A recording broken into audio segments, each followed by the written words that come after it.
Load ना लो, जम के पढ़ो। सब्सक्राइब कीजिए हमारा चैनल लोड ना लो और हम बताएंगे आपको कि कैसे बिना लोड के पढ़ा जाता है।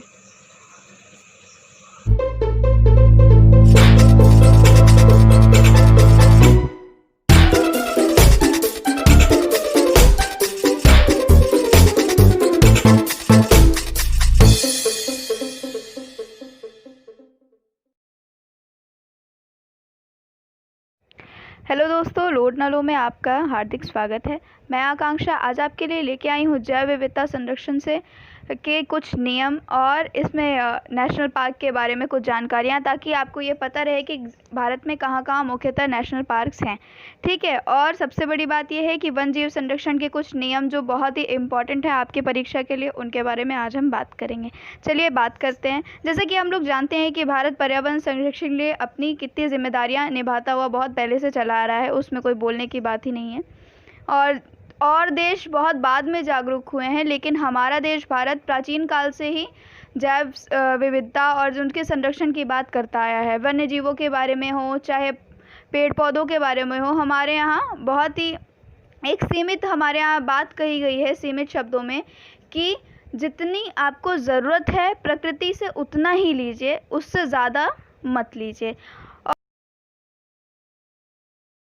जैसा कि हमारे प्राचीन काल से देखते आ रहे हैं कि हमारे यहाँ सूर्य देवता को जल देने का विधान है, हमारे यहाँ तुलसी की पूजा की जाती है, हमारे यहाँ पीपल देवता की पूजा की जाती है। तो एक जो साइंटिफिक रीज़न होता है वो ये होता है कि तुलसी हो या फिर कोई भी पेड़ पौधे जो ऑक्सीजन देते हैं, उनको हमारे यहाँ कुछ ज़्यादा ही उनको पूजा या उनको भगवान के रूप में हम पूजते हैं। ऐसा इसलिए नहीं क्योंकि हम बहुत प्राचीन हैं या हमें प्राचीन काल में जो हमारे पुराने जो भी ऋषि मुनि थे, उन्होंने हमें ये समझाने का प्रयास किया है कि ये हमारे लिए कितने ज़्यादा ज़रूरी हैं। तो अगर हम बात करें तो बाकी देश इन सब के बारे में बहुत बाद में जागरूक हुए हैं, हम बहुत पहले ही जागरूक थे। हाँ, ये अलग बात है कि जिस तरीके से बाकी देशों ने नीति बनाई वैसे हमें करने में थोड़ा टाइम लगा। तो आइए हम बात करते हैं। ठीक है। भारत जैव विविधता संरक्षण के प्रयास 2 स्तरों पे करता है। पहला क्या है? वन्य जीव संरक्षण, और दूसरा क्या है? वन संरक्षण। आइए सबसे पहले बात करते हैं वन जीव संरक्षण की। वन जीव संरक्षण का जो एक्ट था वो स्टॉकहोम कन्वेंशन 1971 के बाद भारत में विभिन्न पर्यावरण संरक्षण वाली योजनाएं बनाई गईं, जिनमें से कुछ वन्य जीवों के संरक्षण के संबंधी जो नीतियां थीं वो इस प्रकार हैं, जैसा कि आगे हम बात करेंगे। तो सबसे पहला जो है हमने जो चलाया प्रोजेक्ट टाइगर। जैसा कि हम सभी जानते हैं कि भारत में रॉयल बंगाल टाइगर पाया जाता है पश्चिम बंगाल में, जो कि वन पारितंत्र की आहार श्रृंखला में उच्च पोषण पर अवस्थित है। यह वन पारितंत्र संतुलन में की स्टोन स्पीशी का कार्य करता है, मतलब कि बहुत ही इम्पॉर्टेंट। इसलिए इसके संरक्षण की नीति 1972 में लाई गई। अब तक भारत में कुल 50 टाइगर रिजर्व बनाए जा चुके हैं, जो कि बाघों के संरक्षण के लिए बहुत ज़्यादा जिम्मेदार हैं। वर्तमान में बाघों की संख्या में बहुत धीमी गति से वृद्धि देखी जा रही है, बहुत तेज़ी से नहीं हो रही है। और भारतीय राज्य वन रिपोर्ट जो 2017 में आई थी, उसके अनुसार बाघों की कुल संख्या अभी 2222 हो गई है। कुछ घटी बढ़ी होगी तो मैं नहीं कह सकती, क्योंकि 2019 की फॉरेस्ट सर्वे रिपोर्ट में ये बात आई थी। ठीक है। भारत में सर्वाधिक बाघ जो हैं मध्य प्रदेश में राज्य में पहले पाए जाते थे, लेकिन अब कर्नाटक में सर्वाधिक संख्या बाघों की पाई जा रही है, इसलिए कर्नाटक ही अब टाइगर स्टेट कहलाता है। तो ये हमारा पहली नीति किसके लिए थी? प्रोजेक्ट टाइगर, जो कि टाइगर के लिए थी, टाइगर्स को बचाने के लिए, जिनको बचाने की अभी पूरी दुनिया में बहुत ज़रूरत है। वो हमारे यहाँ कौन सा मुख्यतः टाइगर पाया जाता है? Royal Bengal tiger. ठीक है। अब दूसरी हम बात करेंगे तो दूसरा है प्रोजेक्ट लॉयन। 1973 में हमने इनके लिए जो नीति बनाई प्रोजेक्ट लॉयन के नाम से। उच्च पोषण स्तर पर पाए जाने वाले विभिन्न जीवों में दूसरे नंबर पे भारतीय शेर आता है। ठीक है। सर्वाधिक महत्वपूर्ण जीव है ये। भारत में एशियाटिक लॉयन प्रजाति का शेर पाया जाता है, जिसे बब्बर शेर भी कहा जाता है। इसके संरक्षण के लिए काठियावाड़ प्रायद्वीप में गिर नेशनल पार्क स्थापित किया गया है, परंतु विभिन्न जैविक एवं भौतिक प्रदूषणों के कारण इनकी संख्या भी बहुत तेज़ी से कमी आ रही है और बहुत घटते जा रहे हैं, मतलब कि इनको भी बचाने की बहुत ज़्यादा ज़रूरत है। अनुकूल दशाओं में प्रजनन के उद्देश्य से इसे मध्य प्रदेश के पालकनो वन्यजीव अभयारण्य और उत्तर प्रदेश के इटावा सफारी, आपने नाम सुना होगा, में कुछ संख्या में ये मतलब ट्रांसफ़र किए गए हैं, भेजे गए हैं। ठीक है, इन्हें कोशिश की जा रही है बचाने की, लेकिन इनकी संख्या बहुत तेज़ी से घटती जा रही है, तो इस पर ध्यान देने की ज़रूरत है। तीसरी नीति के बारे में अगर हम बात करें तो तीसरी नीति जो है प्रोजेक्ट क्रोकोडाइल है, यानी कि क्रोकोडाइल यानी मगरमच्छ या घड़ियाल। जलीय पारितंत्रों में या फिर विभिन्न सरीसृप जीवों में मगरमच्छ का विशिष्ट योगदान रहा है। यह स्वच्छ जल स्रोतों में पाया जाता है। उच्च पोषण स्तर का भी यह जीव है और इसका संरक्षण अति आवश्यक है। ठीक है, मगरमच्छ और घड़ियाल संरक्षण परियोजना जो कब आई थी? 1975 में स्टार्ट किया गया। इसके तहत उड़ीसा राज्य में ब्राह्मणी और वैतरणी नदियों के मुहाने पर भीतरकनिका नेशनल पार्क स्थापित किया गया। ध्यान से सुनिएगा, भीतरकनिका नेशनल पार्क, ये बहुत ही इम्पोर्टेंट क्वेश्चन है और ये अक्सर पूछा जाता है। भारत में सोन, केन और चंबल नदियों में घड़ियाल अभयारण्य स्थापित किए गए हैं। भारत में इनकी संख्या में निरंतर वृद्धि हो रही है, मतलब कि इसमें हम प्रोग्रेस कर रहे हैं, इसमें हमें बहुत ज़्यादा मतलब पॉजिटिव रिपोर्ट्स आ रही हैं। लेकिन नदियों में ठोस और तरल प्रदूषकों के कारण ये इनमें बहुत विभिन्न प्रकार की बीमारियों का खतरा मंडरा रहा है, जो कि नहीं होना चाहिए, इस पर ध्यान देने की ज़रूरत है। अब चौथे की बात करें तो प्रोजेक्ट टर्टल। टर्टल मतलब क्या होता है? कछुआ। तो प्रोजेक्ट टर्टल आया था 1975 में। उड़ीसा में महानदी, ब्राह्मणी और वैतरणी के मुहाने पर दुर्लभ ऑलिव रेडले नामक प्रजाति का कछुआ पाया जाता है। यह सागरीय लवणीय जल में रहने वाला, अर्थात कि खारे पानी में रहने वाला उभयचर वर्ग है, यानी कि ये जल पे भी रह सकता है और स्थल पे भी रह सकता है, जो कि प्रजनन के लिए नदियों के मुहाने में आता है। मतलब कि ये प्रजनन करने के लिए नदियों के मुहाने पर आते हैं। यहाँ प्रत्येक वर्ष अटलांटिक महासागर, हिंद महासागर और बगल अगल जहाँ भी अरब की खाड़ी, यहाँ से रेडले कछुआ जो है लाखों की संख्या में प्रजनन के लिए आता है, परंतु इसकी संख्या भी लगातार घटती जा रही है, जिसका कारण सागरीय और नदी जल प्रदूषण है, जो कि हम बहुत तेज़ी से करते आ रहे हैं। और दूसरा इसका कारण सबसे बड़ा जो है वो अब्दुल कलाम जो द्वीप है, वहाँ पे जो मिसाइल प्रक्षेपण किया जाता है, उससे जो भी केमिकल या फिर जो भी मतलब कि प्रोड्यूस होते हैं, उससे सबसे ज़्यादा इनमें प्रदूषण नदियों में फैल रहा है, जिससे कारण इनकी संख्या घटती जा रही है। ठीक है, आइए हम बात करते हैं पांचवी नीति के बारे में, जो कि प्रोजेक्ट हंगुल। हंगुल क्या है? ये कश्मीर की घाटी में पाया जाने वाला एक विशेष प्रकार का हिरण है, जिसके संरक्षण के लिए दचगांव नेशनल पार्क स्थापित किया गया है। और ये प्रोजेक्ट हंगुल जो है 1986 में ये नीति लाई गई। ठीक है, अब आते हैं हम छठे नीति पे, जो कि है हमारा प्रोजेक्ट राइनोसॉर्स। राइनोसॉर्स मतलब गेंडे। 1986 से 1987 में ये नीति हमें मतलब हमने प्रतिपादित किया, हमने लाई। भारत में विशिष्ट प्रजाति का एक श्रृंगीय गैंडा, यानी कि एक सींग वाला गैंडा पाया जाता है, जिसके संरक्षण के लिए WWF के सहयोग से चलाई गई एक योजना ये है प्रोजेक्ट राइनोसॉर्स। इसकी प्राप्ति पश्चिम बंगाल के जल्दापारा नेशनल पार्क, मानस नेशनल पार्क, आसाम के Kaziranga national park, Diphu national park, Namdapha national park में होती है। ठीक है, सर्वाधिक जो संख्या है इसकी काजीरंगा नेशनल पार्क में ये सबसे ज़्यादा पाया जाता है। और अभी तो आप जानते ही होंगे, अगर आपने पिछला वीडियो देखा हो तो असम बाढ़ के बारे में हमने एक वीडियो बनाया था, तो काजीरंगा के गेंडे जो थे वो सड़क पे आ गए थे, ऐसा हमने आपको दिखाया भी था। एक फ़ोटो बहुत ज़्यादा वायरल हुई थी, तो हमने आपको ये चीज़ दिखाई थी। तो आप समझ सकते हैं कि जब वहाँ पे बाढ़ आई होगी तो इनकी प्रजाति पे कितना बड़ा खतरा मंडरा रहा होगा। ठीक है, आगे हम बात करेंगे सातवें नीति के बारे में। ठीक है, सातवां है हमारा प्रोजेक्ट एलिफेंट। 1993 में हमने प्रोजेक्ट एलिफेंट नामक नीति लाई, और ये स्थल पर पाया जाने वाला सबसे बड़ा स्तनपायी जीव है, जैसा कि आप जानते हैं। इसे राष्ट्रीय धरोहर पशु घोषित किया गया है। अगर आप ये बात नहीं जानते तो इसको नोट डाउन कर लीजिए, इसको बहुत ही ये इम्पॉर्टेंट है और हो सकता है कि आपके अगले एग्ज़ाम में आ भी जाए। इसके संरक्षण के लिए भारत में कुल 28 एलिफेंट रिजर्व हैं, यानी कि जहाँ बहुत ज़्यादा हाथी पाए जाते हैं। प्रथम रिजर्व सिंह भूमि का पठार है। ठीक है, इनकी संख्या में बहुत ज़्यादा वृद्धि हो रही है, तो इसमें भी हम प्रोग्रेस कर रहे हैं। ये संपूर्ण भारत में पाया जाता है, ये एक जगह नहीं, संपूर्ण भारत में पाया जाता है हाथी, जैसा कि आप जानते हैं। इनकी कुल संख्या 30,000 से ज़्यादा हो चुकी है। पूर्वोत्तर भारत, असम और क्या कहते हैं पश्चिम बंगाल साइड, इनके संरक्षण के लिए गज परियोजना चलाई गई है। गज परियोजना, ध्यान से इसको नोट डाउन कर लीजिएगा, गज परियोजना, ठीक। दक्षिण भारत में इसका शिकार हाथी दांत के लिए होता है, और मोस्टली इसका शिकार हाथी दांत के लिए ही होता है, जिससे कि क्या कहते हैं बहुत सारे आभूषण बनते हैं और इसका दवाइयों में भी कुछ लोग प्रयोग करते हैं।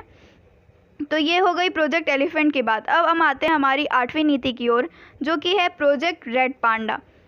यह नीति हम 1997 में लाए, ठीक है। यह पूर्वोत्तर भारत में बांस के झुरमुटों में पाया जाने वाला बिल्ली प्रजाति का एक छोटा सा जीव था। जैसा कि आपने देखा होगा, पांडा नाम सुना होगा आपने, लेकिन इसके संरक्षण के लिए जो योजना हमने चलाई वो सिक्किम में पद्मजा नायडू नेशनल पार्क इसके लिए स्थापित किया गया था। लेकिन कुछ वर्षों से ये रेड पांडा देखा नहीं गया, तो इसे अब विलुप्तप्राय प्रजाति का घोषित कर दिया गया है, यानी कि ये अब विलुप्त हो चुका है। आते हैं हम 9वें हमारी नीति की ओर, जो कि है प्रोजेक्ट वल्चर, यानी कि गिद्ध। प्रोजेक्ट वल्चर नाम की जो गिद्ध के संरक्षण के लिए हमने नीति लाई वो 2006 में लाई, और ये क्या कहें कि इसमें हमें बहुत देर हो गई, क्योंकि इसे पहले ही लाना चाहिए था। यह मृतोपजीवी मांसाहारी पक्षी जो गिद्ध होते हैं, जो कि पर्यावरण के मित्र समझे जाते हैं। क्यों समझे जाते हैं? क्योंकि यही मरे हुए जीवों को खाकर वायुमंडलीय प्रदूषण को कम करता है।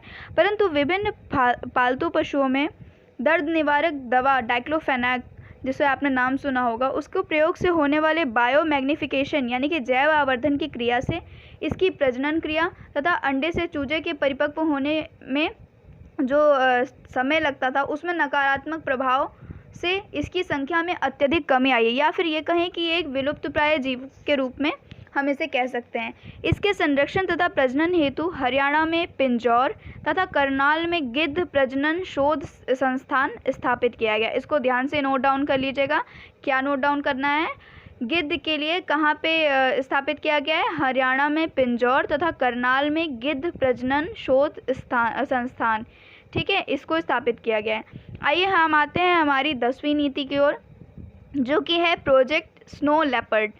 ये नीति हमने 2009 में लाई, और ये ध्रुवीय क्षेत्रों का प्राणी है। प्रोजेक्ट स्नो लेपर्ड यानी कि बर्फ़ में पाया जाने वाला तेंदुआ, बर्फ़ में जो पाया जाने वाला तेंदुआ होता है।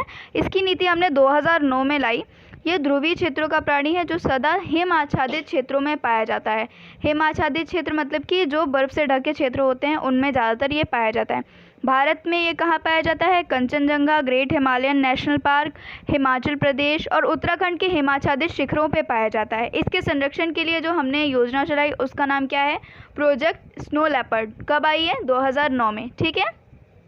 आगे हम बात करते हैं हमारी 11वीं नीति की ओर, जो कि है प्रोजेक्ट गैंगेटिक डॉल्फिन। ये नीति की ज़रूरत हमें इसलिए पड़ी क्योंकि गंगा, आप जानते होंगे, अगर आप गंगा किनारे बसे किसी भी शहर में रहते हैं तो आपको ये पता होगा कि गंगा जी में डॉल्फिन पाई जाती है, यानी कि सुइस जिसे कहते हैं, गैंगेटिक डॉल्फिन उसको बोला जाता है, और आम भाषा में उसको सुइस कहा जाता है, ठीक है।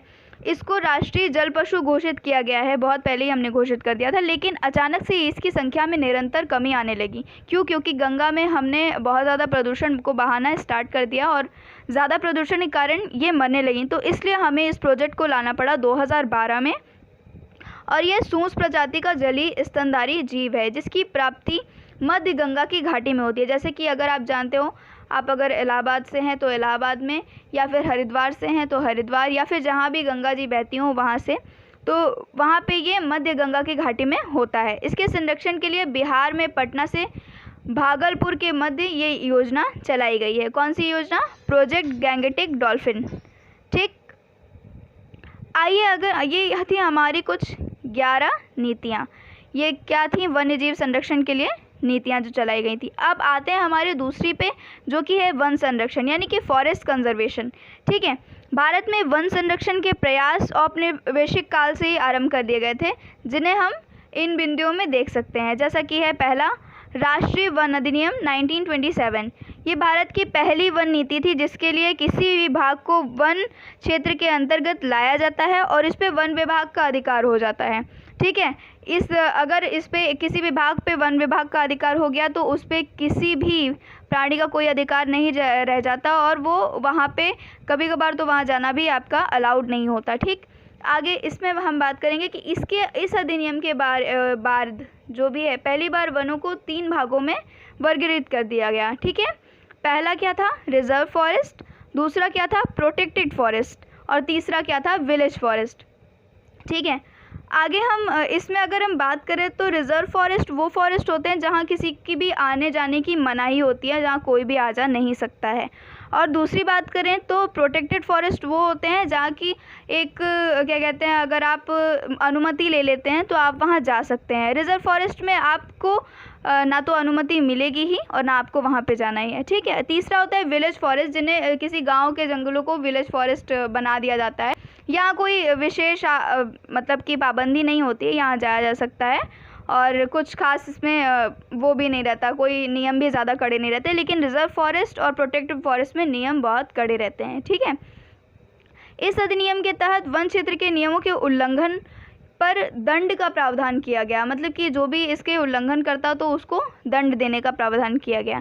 ठीक है, दूसरी नीति जो हमारी आई, वन संरक्षण अधिनियम 1980। ठीक है, इसमें क्या हुआ कि अधिसूचित वन क्षेत्र का उपयोग यदि गैर वन के उद्देश्य से किया जाता है तो इसकी अनुमति हमें केंद्र सरकार से लेनी पड़ेगी, और अगर किसी कंपनी या सरकार को इसके लाभ के उद्देश्य से कोई भूमि आवंटित की गई है तो इसके लिए उसकी क्षतिपूर्ति के लिए दूसरे क्षेत्र में वन लगाकर या दूसरे क्षेत्र में उस टाइप का, मतलब उतने ही स्थान में वन या पेड़ पौधे लगा के सरकार द्वारा तय मुआवजे की राशि जमा करके इसकी भरपाई की जाएगी। यह राशि सरकार द्वारा विशेष कोष में रखी जाएगी, मतलब इसके लिए एक अलग से उन्होंने कोष बना के रखा है भारत सरकार ने। ठीक है, आते हैं तीसरी जो हमारी नीति है, भारतीय वन नीति। 1988 में ये नीति आई। इसमें भारत के कुल भूभाग के 33% पे वनों को स्थापित करना हमारा सबसे पहला उद्देश्य होगा। दूसरा, भारत के पहाड़ी भूभागों पर 2/3 भाग वन आच्छादित किया जाए। ये हमारा मतलब कि एक हमने इसमें एक क्या कहते हैं, हमने ये प्लेज ली है कि इतना हमें करना है। तीसरा, वनों को संसाधन न मानकर प्राकृतिक धरोहर के रूप में हमें इसे मानना पड़ेगा, क्योंकि पादप और जंतुओं की अधिकांश प्रजातियां वन पारितंत्र पर ही निर्भर हैं। साथ ही इनसे कई पारिस्थितिकी सेवाएं भी प्राप्त होती हैं, जैसे मृदा संरक्षण, जलवायु परिवर्तन में नियंत्रण, वायु प्रदूषण में कमी, जलीय चक्र में भूमिका आदि। ठीक है, चौथा, सामुदायिक भूमि या ऐसी भूमि जो वन क्षेत्रों से बाहर आती है, इन्हें भी वन पोषण कार्यक्रम के तहत वनाच्छादित किया जाए, मतलब कि ज़्यादा से ज़्यादा पेड़ लगाना इसका मेन उद्देश्य है। ठीक है, आगे उसमें वन आधारित उद्योगों को हतोत्साहित करना, मतलब कि ऐसे उद्योग जो कि किसी भी वन को मतलब कि नुकसान पहुंचा सकते हैं, जिससे कि पेड़ पौधों को नुकसान पहुंच सकता है, उनको हम मतलब कि कम करेंगे। ठीक है, उसमें प्रतिबंध लगाना, या वन पे जो उद्योग हैं उन पर प्रतिबंध लगाना कि आप किसी भी जंगल में कोई उद्योग नहीं लगा सकते, और वैकल्पिक उद्योगों को प्रोत्साहित करना, मतलब उसकी जगह क्या कर सकते हैं उसको प्रोत्साहित करेंगे। आगे अगर हम बात करें तो यथासंभव विकास कार्यों के लिए वन संशोधन का विकल्प खोजना, ये बहुत बड़ी इसमें मतलब कि ये इन्होंने बहुत बड़ी प्लेस ली कि हम जितना भी कोशिश करेंगे कि विकास के लिए हमको वन ना काटना पड़े या फिर वन को हटाना ना पड़े, उसकी जगह पे हम दूसरा कोई कार्य करें या दूसरा उसका विकल्प खोजें। ठीक है, आगे उसमें अगर आगे बात करें, जो 7वीं हमारी इसमें हमने प्लेज ली वो क्या थी कि वन पर आश्रित स्थानीय समुदायों की छोटी से छोटी आवश्यकताओं को पूरी करना। ठीक, फिर आता है वन संरक्षण और प्रबंधन के क्षेत्र में अध्ययन और अनुसंधान कार्यक्रम को बढ़ावा देना, जिससे कि ज़्यादा से ज़्यादा, जैसे कि अगर पादप की कोई प्रजाति हो या पेड़ पौधों की कोई प्रजाति हो, और या फिर जीव जंतुओं की कोई ऐसी प्रजाति जो हमें क्या कहते हैं कि जो हमने ना देखी हो, उसको हम ज़्यादा से ज़्यादा बचा सकें और उसको आगे बढ़ा सकें। ठीक है, इस पे रिसर्च करना कि हमें आगे उसमें हम किसी से पीछे न रह जाएं। ठीक है, आगे अगर इसमें हम बात करें तो वनों के संरक्षण के हेतु व्यापक जन अभियान की शुरुआत करना, जिसमें पिछड़े वर्ग और महिलाओं की विशेष भूमिका हो। मतलब कि जैसा कि आपने देखा है कि यहाँ पे जितने भी गांव हैं वो वन के बारे में वन की जो भी नीतियाँ हैं उनके बारे में अशिक्षित हैं, उनको पता नहीं होता, वो जागरूक नहीं है इतने। या फिर ये कहें कि आपने बहुत बार देखा भी होगा कि सबसे ज़्यादा जो लकड़ियाँ काटना हुआ या पूरा का पूरा पेड़ ही काट देते हैं क्योंकि उन्हें लकड़ी बेचकर पैसा लेना रहता है। तो ऐसे लोगों के लिए हमें सबसे ज़्यादा ज़रूरत है कि हम लोगों को जागरूक करें, उसके बारे में शिक्षा दें कि वन हमारे लिए कितने ज़्यादा ज़रूरी हैं। अगर हमारी सरकार इतना सब कुछ कर रही है तो हमें भी कुछ करना चाहिए और हमें ज़्यादा से ज़्यादा पेड़ लगाना चाहिए। और सबसे ज़्यादा हमें ये ध्यान देने की ज़रूरत है कि हमारे आसपास का जो वातावरण हो बहुत शुद्ध हो, और जिसके लिए हमें सबसे ज़्यादा क्या ज़रूरत पड़ेगी, पेड़ पौधे लगाने की। और हम देखें कि किसी भी जीव जंतु की हत्या ना हो, और जैसा कि पेटा नामक संस्था बहुत ज़्यादा इसमें वर्क कर रही है, किसी भी जीव जंतु को हार्म नहीं करने के लिए बहुत बड़ी उन्होंने योजना चलाई है पूरे विश्व स्तर पर। तो ऐसी योजना तो हम नहीं चला सकते पर उसमें योगदान ज़रूर कर सकते हैं। ठीक है, तो अगर आपको आज का वीडियो अच्छा लगा हो तो लाइक कमेंट शेयर ज़रूर करिएगा। आज के वीडियो के लिए धन्यवाद और पूरा वीडियो ज़रूर देखिएगा।